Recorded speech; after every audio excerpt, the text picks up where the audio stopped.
ध्यान से सुनना। जैसे हनुमान जी को अपनी शक्ति याद आई और लंका जल गई, क्रिकेट में भी एक प्लेयर के साथ बिल्कुल यही हुआ।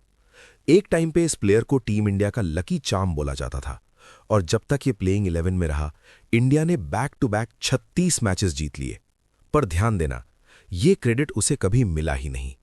और फिर जैसे ही टीम का जीतना रुका, सवाल जीत पर नहीं, सीधा इसके सिलेक्शन पर आए। लकी चार्म से लाइबिलिटी बनने में ज्यादा टाइम नहीं लगा। बस यहीं से हर मैच से पहले फैंस बोलने लगे, मीडिया बोलने लगी, ड्रेसिंग रूम के बाहर भी बातें चलने लगी, क्या इसकी जगह किसी और को ट्राई करें? और जब ये सवाल उठता है, कॉन्फिडेंस स्कोरबोर्ड से पहले गिरता है।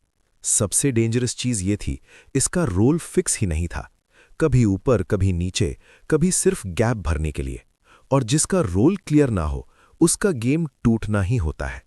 फिर आईपीएल में आया इंपैक्ट प्लेयर रूल और यहीं पर पिक्चर पलट गई। इस बार एक कैप्टन ने एक्सपेरिमेंट नहीं किया, उसे सीधा बोला गया, ये रहा बैटिंग ऑर्डर, ये तेरा रोल है। और यहीं से चीजें पलटनी शुरू हुई। इसके बाद जो हुआ वो सिर्फ रन्स नहीं थे।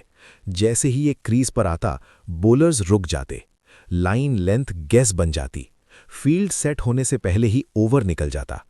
छक्के पहले भी लगते थे, पर अब इन छक्कों का इंपैक्ट बॉलर्स के कॉन्फिडेंस पर पड़ने लगा।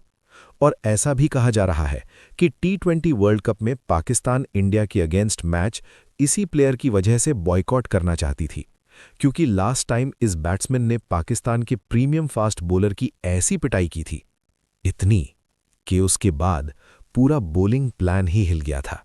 ये कमबैक नहीं था, ये अनलॉक था, गलत जगह से सही रोल तक का।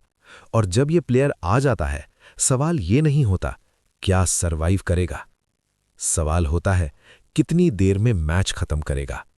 और शायद इसीलिए आज ये कहानी किसी एक्सपेरिमेंट की नहीं, किसी कोइंसिडेंस की नहीं, ये कहानी है उस प्लेयर की जिसका रोल मिलते ही गेम ही बदल गया।